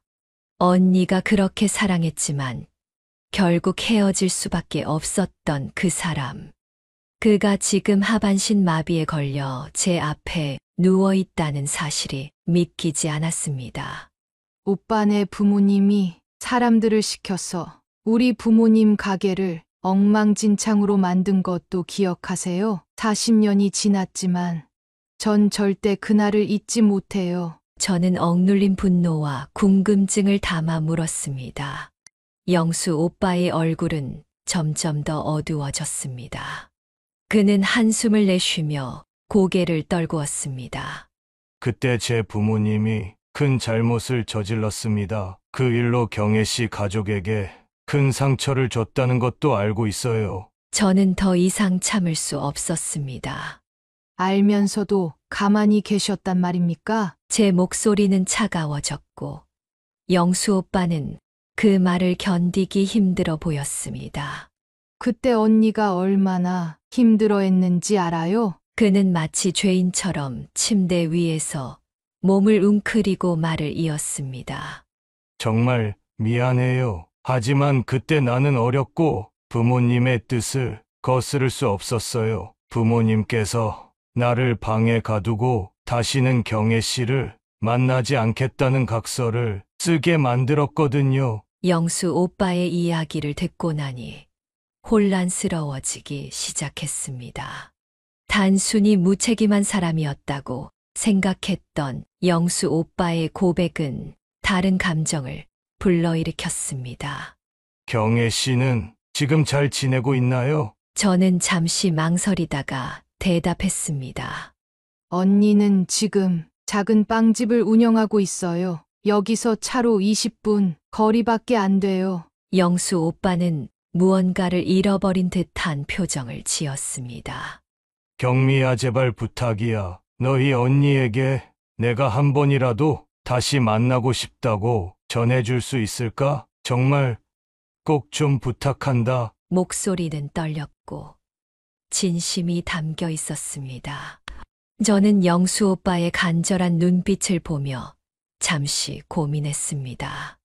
알겠어요. 일단 언니한테 말해볼게요. 하지만 만날지 안 만날지는 언니가 결정할 문제예요. 그렇게 대답하며 방을 나섰습니다. 언니에게 이 말을 어떻게 꺼낼지, 언니의 반응은 어떨지 모든 것이 막막하게 느껴졌습니다. 다음 날 저는 언니가 운영하는 작은 빵집을 찾았습니다. 빵집 안은 고소한 빵 냄새와 따뜻한 공기로 가득 차 있었어요. 언니는 밀가루 반죽을 치대며 바쁘게 움직이고 있었습니다. 경미야, 무슨 일이야? 갑자기 얼굴을 보러 오고. 언니는 환한 미소로 저를 맞았지만 제 마음은 무거웠습니다. 언니의 환한 얼굴을 보니 한참 동안 망설였던 말을 꺼내기가 더 어려워졌습니다. 반죽 위로 바쁘게 움직이는 언니의 손을 보며 몇 번이나 입을 열었다 닫았습니다. 하지만 결국 마음을 다잡고 질문을 던졌습니다. 언니, 혹시 40년 전에 박영수 씨라고 기억해? 그 순간 언니의 손이 멈췄습니다. 밀가루를 잔뜩 묻힌 손을 내려놓으며 저를 바라보는 언니의 얼굴에는 당혹감과 놀라움이 서려 있었습니다. 왜 갑자기 그 이름을 꺼내는 거야? 그 사람 얘기라니. 오래전에 끝난 일이잖아. 언니의 목소리에는 감정이 묻어났습니다. 그 이름을 꺼내는 것만으로도 언니에게 얼마나 큰 무게로 다가왔을지 알 수 있었습니다. 저는 언니를 바라보며 머뭇거렸지만 다시 마음을 다잡았습니다. 사실 내가 요양보호사로 일하고 있는 집에 그분이 계셔. 지금 허리 아래로 마비 상태인데 나한테 언니 얘기를 했어. 언니랑 결혼까지 약속했던 사람이라고. 제 말을 들은 언니는 놀라움의 말을 잇지 못했습니다. 언니의 눈은 흔들렸고 밀가루를 닦아내던 손도 멈췄습니다. 영수 씨가 그 사람이 지금 우리 옆 동네에 있다고? 언니는 믿을 수 없다는 듯 제 말을 다시 확인했습니다. 저는 고개를 끄덕이며 언니의 시선을 마주했습니다. 응, 나를 보더니 언니랑 너무 닮아서 깜짝 놀랐대. 그리고 언니를 잊지 못했다고 하더라. 언니는 그 말을 한참 동안 곱씹는 듯 했습니다. 언니의 눈에 스쳐가는 감정들은 너무 복잡해서 한마디로 표현할 수 없었습니다. 아직 날 잊지 못했다고? 언니는 낮은 목소리로 되물었습니다. 그 사람 부모님이 우리 아버지 가게를 엉망으로 만든 이후로 우린 더 이상 만날 수 없었어. 그렇게 상처를 주고 떠난 사람이 이제 와서 날 잊지 못했다고 하면 내가 뭘 어떻게 해야 하는 거야? 언니의 말은 차갑고 단호했지만 그 속에는 깊은 상처와 아직도 아물지 않은 아픔이 느껴졌습니다. 저는 언니의 반응을 이해하면서도 영수 오빠의 진심을 전달해야 한다는 책임감이 있었습니다. 언니, 그때 영수 오빠도 부모님한테 감금당하고 두 번 다시 언니를 만나지 않겠다고 강제로 각서를 쓰게 됐다고 했어. 그리고 다시는 언니를 볼 수 없었다고 하더라. 정말 미안하다고 꼭 한 번 만나고 싶대. 만난다고 해서 무슨 의미가 있겠어? 언니는 반죽을 치대던 손을 멈추고 깊은 한숨을 내쉬었습니다. 우린 이미 너무 많은 시간을 잃었어. 지금 와서 그 사람을 만난다 해도 예전처럼 돌아갈 수 있는 것도 아닌데 말이야. 그리고 난 40년 전에 이경미가 아니야. 곧 있으면 70이 되는 노인이 돼버렸어. 얼굴엔 주름도 가득하고. 언니, 사람은 늙고 변하는 게 당연한 거야. 그건 누구나 마찬가지야. 저는 언니를 설득하려 애썼습니다. 그리고 만난다고 해서 다시 사랑에 빠지라는 것도 아니고 그냥 한 번 만나서 그동안 못했던 이야기를 나누고 옛 추억을 떠올리는 것도 괜찮잖아. 이때까지 이혼한 전 형부한테 상처만 받았잖아. 언니는 한동안 말없이 생각에 잠겼습니다. 언니의 손은 여전히 멈춰 있었고 방 안의 공기는 무겁게 가라앉았습니다.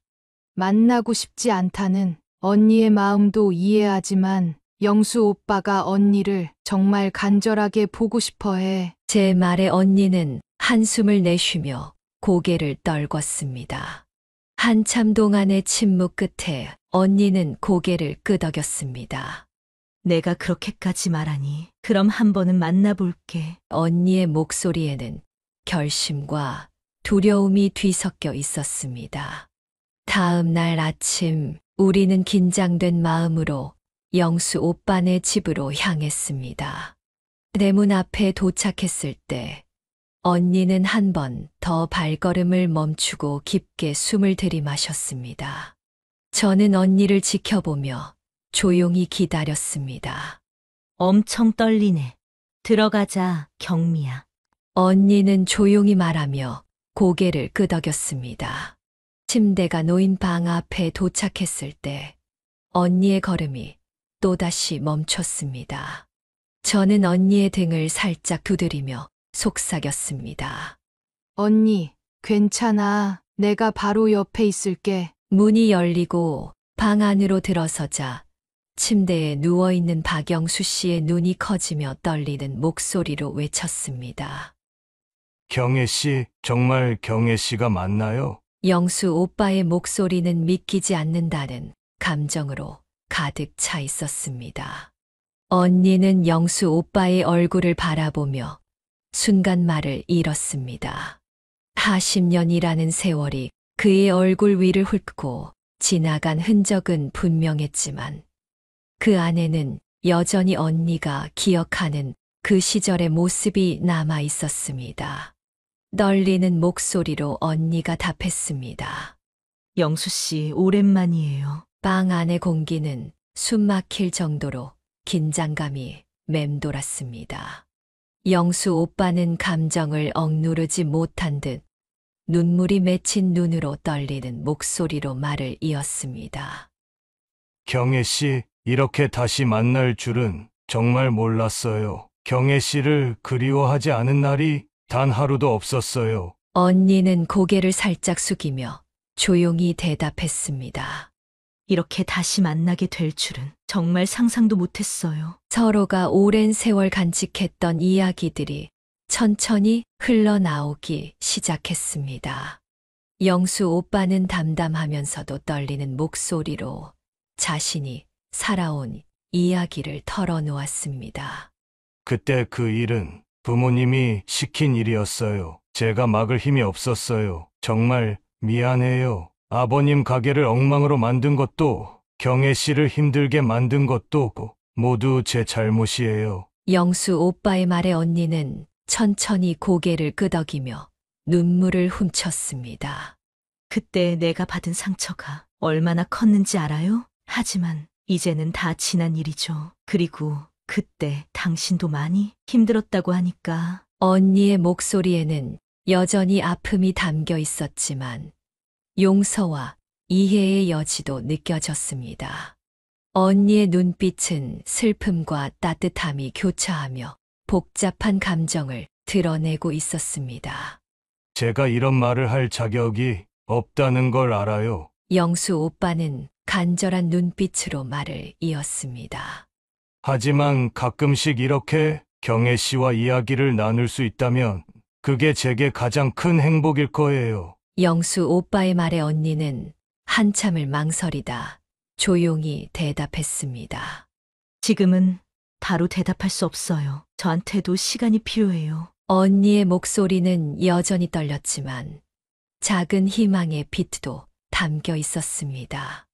그날 저녁 집으로 돌아오는 길에 언니는 무겁게 한숨을 쉬며 조용히 말했습니다. 경미야, 정말 복잡한 기분이야. 지난 일을 용서하고 친구처럼 다시 지내고 싶기도 하고 또 다시는 보고 싶지 않기도 해. 이 만남을 어떻게 받아들여야 할지 잘 모르겠어. 그날 밤 저는 언니가 조금이라도 마음의 짐을 덜어냈기를 바라며 잠자리에 들었습니다. 그리고 그로부터 며칠 후 영수 오빠로부터 다시 한번 부탁을 받게 됐습니다. 목소리에는 간절함이 가득 차 있었어요. 경혜야, 욕심 부리는 건 알지만 한 번 더 너희 언니를 만날 수 있을까? 아직도 하고 싶은 말이 정말 많아. 영수 오빠의 진심이 담긴 목소리를 듣는 순간 저는 그 부탁을 차마 거절할 수 없었어요. 저는 그날 밤 언니에게 전화를 걸어 영수 오빠가 다시 한번 더 언니를 만나고 싶어 한다고 전했고, 언니도 첫 만남과는 달리 이번엔 생각보다 금방 알겠다는 의사를 전했어요. 그렇게 두 번째 만남이 이루어졌습니다. 첫 만남보다 차분했지만 여전히 감정이 뒤엉킨 긴장감이 방 안을 가득 채웠습니다. 영수 오빠는 침대 위에 누운 채 언니를 보며 깊게 숨을 들이마셨습니다.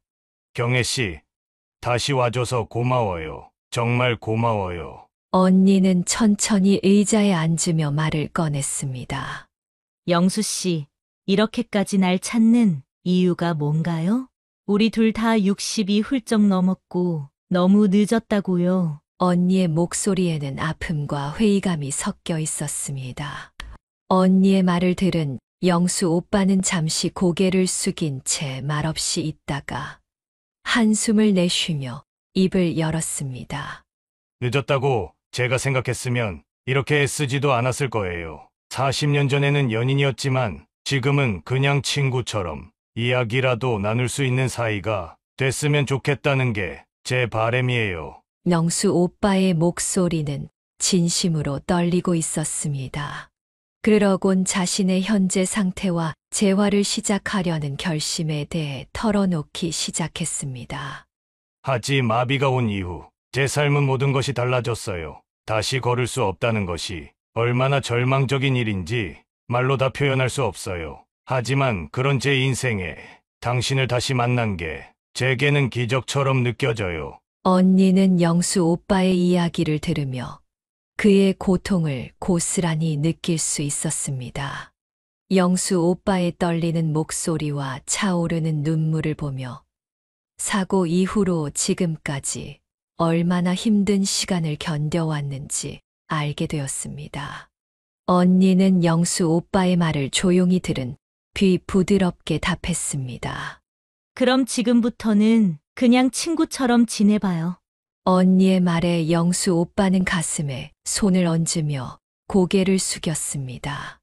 고마워요. 정말 고마워요. 그의 말은 마치 울음이 터지기 직전의 목소리처럼 들렸습니다.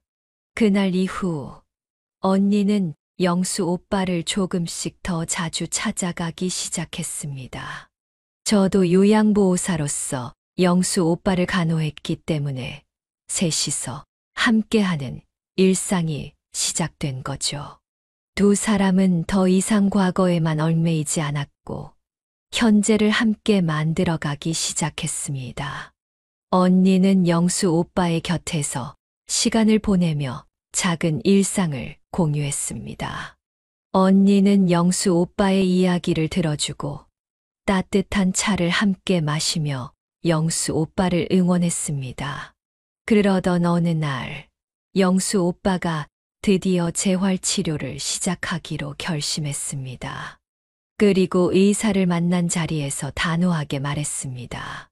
아무리 힘들어도 해보겠습니다. 언젠가 걸어서 경혜 씨와 남은 인생을 함께 하고 싶습니다. 하지만 의사는 영수 오빠의 상태를 보며 머뭇거리며 말했습니다. 솔직히 말씀드리면 회복 가능성은 거의 없습니다. 하지만 선생님께서 포기하지 않겠다고 하신다면 저도 최선을 다해 도와드리겠습니다. 재활 치료는 고통스러웠습니다. 매일 반복되는 운동과 근육 자극은 영수 오빠의 몸과 마음을 녹초로 만들었습니다. 하지만 영수 오빠는 한 번도 포기하지 않았습니다. 옆에서 손을 꼭 잡아주며 영수 씨, 오늘도 잘했어요. 한 걸음씩 가면 돼요. 라고 말하는 언니의 격려는 영수 오빠에게 가장 큰 힘이었습니다. 그리고 시간이 지나며 작은 변화가 찾아왔습니다. 발끝에 아주 약간의 감각이 돌아온 것입니다. 이 작은 진전은 그에게 더 큰 희망을 심어주었습니다. 경혜 씨, 나 정말 걸을 수 있을까요? 영수 오빠가 떨리는 목소리로 물었을 때 언니는 단호하게 대답했습니다. 그럼요, 영수 씨는 해낼 거예요. 내가 믿어요. 그날 밤, 언니는 저에게 전화를 걸어왔습니다. 언니의 목소리는 평소보다 따뜻하고 차분했습니다. 경미야, 나도 희망이 생긴 것 같아. 그 사람과 함께하는 시간이 나쁘지 않아. 나도 조금씩 변하고 있는 것 같아. 언니의 변화는 새로운 희망의 출발점이었습니다. 두 사람은 함께 조금씩 더 나아지고 있었습니다. 그들의 이야기는 이제 막 새로운 장을 써 내려가기 시작한 것처럼 보였습니다. 언니와 박영수 씨의 관계는 마치 오랜 겨울이 지나고 서서히 봄이 찾아오는 것처럼 조금씩 따뜻해지고 있었습니다. 서로에게 조심스레 다가가는 모습에서 잊혀졌던 시간의 상처와 오랜 간절함이 자연스럽게 묻어났습니다.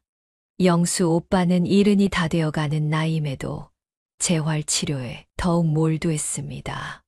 그의 노력은 말 그대로 땀과 눈물로 점철되어 있었습니다. 의사와 치료사들은 영수 오빠의 의지를 보며 놀라움을 감추지 못했습니다. 처음엔 신경이 죽어서 회복 가능성이 거의 없다고 말씀드렸었는데 환자분은 정말 놀라운 분이세요. 치료사의 말에 영수 오빠는 살짝 웃으며 답했습니다. 예외적인 결과를 만들어 봐야죠. 제가 원하는 걸 이루기 위해선 다른 방법이 없으니까요. 영수 오빠가 원한 것은 단순히 다시 걷는 것이 아니었습니다. 언니와 함께 걸을 수 있는 날을 꿈꾸며 모든 고통을 이겨내고 있었던 것입니다. 언니는 영수 오빠의 곁에서 늘 함께 했습니다. 재활 치료가 끝날 때까지 영수 오빠의 손을 놓지 않았고, 영수 오빠가 힘겨워할 때마다 다정하게 말을 건넸습니다. 영수 씨, 오늘 조금 더 좋아졌어요. 우리가 조금씩 앞으로 가고 있어요.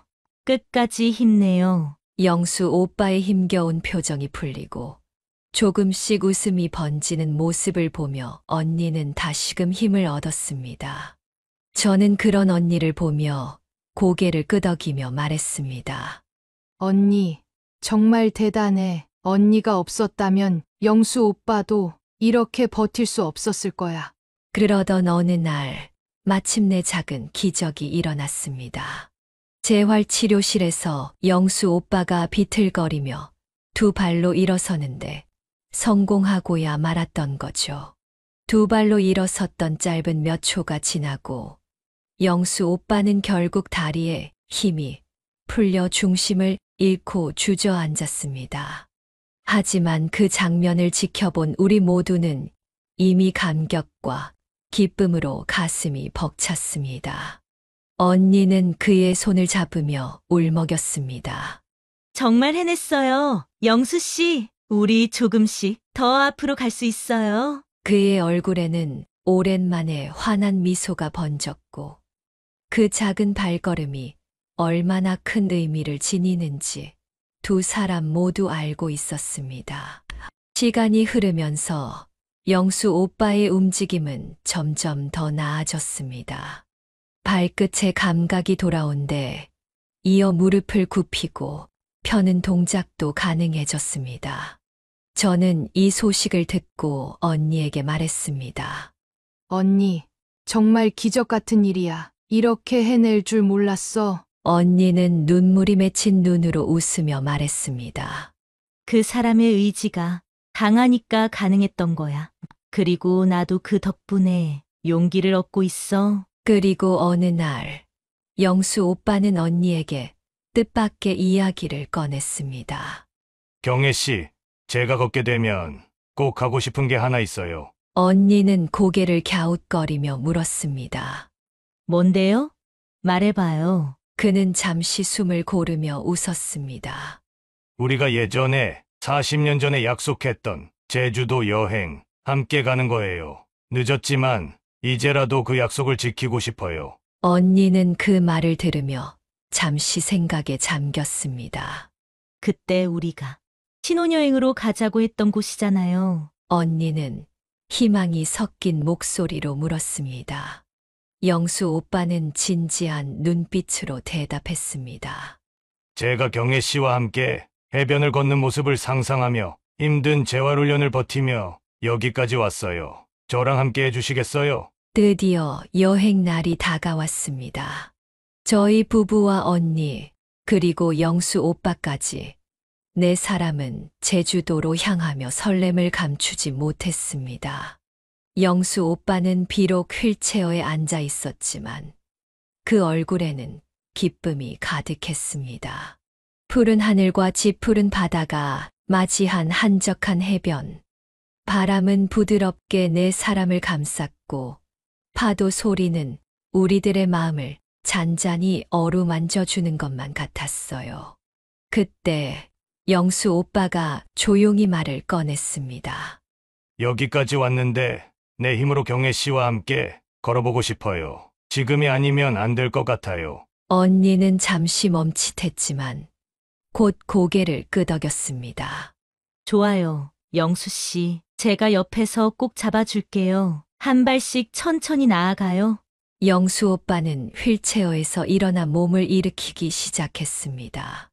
처음엔 불안하게 몸이 흔들렸지만 언니가 팔을 잡아주며 중심을 잡아주었습니다. 첫 발이 모래 속에 깊이 파묻혔고 두 번째 발을 내디뎠습니다. 세 번째 발걸음에서 영수 오빠는 중심을 잃고 휘청거리며 멈췄습니다. 언니와 제가 재빨리 부축하자 영수 오빠는 미소를 지으며 말했습니다. 괜찮아요. 한 번만 다시 해볼게요. 다시 한 번 발을 내딛는 영수 오빠의 모습은 마치 기적 같았습니다. 네 번째 발걸음, 그리고 다섯 번째 발걸음을 뗀 그는 힘겹지만 분명한 움직임으로 해변 위를 한 발자국씩 걸어갔습니다. 지난번엔 두 발자국만에 주저앉고 말았지만 이번엔 10발자국 가까이 스스로의 힘으로 걸어갈 수 있었습니다. 10발자국 정도 걸으니 다시 중심을 잃고 모래 해변에 주저앉고 말았지만 그것만으로도 저희는 마치 기적을 본 것만 같았어요. 언니는 영수 오빠의 어깨를 부드럽게 잡으며 눈물을 흘렸습니다. 당신이 이렇게 걸어가는 걸 보니 정말 믿을 수 없을 만큼 감동적이에요. 영수 오빠는 잠시 멈춰 언니를 바라보며 말했습니다. 경혜 씨, 모두 당신 덕분이에요. 이 순간이 제 인생에서 가장 행복한 순간이에요. 언니는 영수 오빠의 손을 꼭 잡으며 대답했습니다. 영수 씨, 우리가 비록 이른이 다 돼서 만났지만 늦었다고 생각하지 말고 함께 천천히 그리고 더 멀리 걸어가요. 여행을 마치고 돌아온 뒤 영수 오빠와 언니는 서로의 곁에서 새로운 삶을 시작했습니다. 재활 치료는 여전히 힘들었지만 영수 오빠는 희망을 잃지 않았습니다.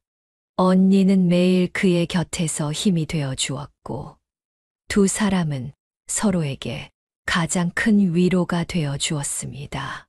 두 사람은 서로의 존재만으로도 큰 의지가 되었고 함께라면 어떤 어려움도 극복할 수 있을 것 같은 믿음을 키워갔습니다.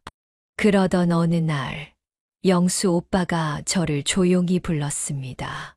경미야, 너희 남편 병원비는 내가 책임질게. 너가 아니었으면 경혜 씨와 내가 이렇게 다시 만날 수 없었을 거야. 진심 어린 말에 가슴이 뭉클해졌습니다. 오빠, 저희가 그렇게 큰 도움을 그냥 받을 수는 없어요. 하지만 영수 오빠는 고개를 저으며 따뜻한 미소로 답했습니다.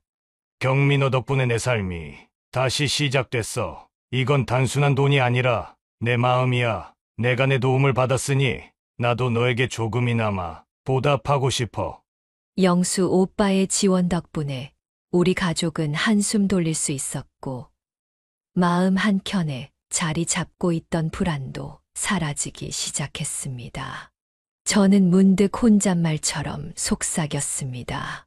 이렇게 큰 기적이 우리 모두에게 찾아오다니 정말 감사할 뿐이야. 모두가 서로에게 기대며 다시금 살아갈 용기를 얻고 있었고 그 모든 변화가 어딘가 특별하고도 따뜻하게 느껴졌습니다. 저는 요즘 하루하루 우리 모두에게 찾아온 기적에 진심으로 감사하는 마음을 가지고 살고 있습니다. 묵묵히 그리고 열심히 인생을 살아가다 보면 때로는 뜻하지 않은 기적이 우리의 삶에 찾아와 주기도 하는 것 같습니다.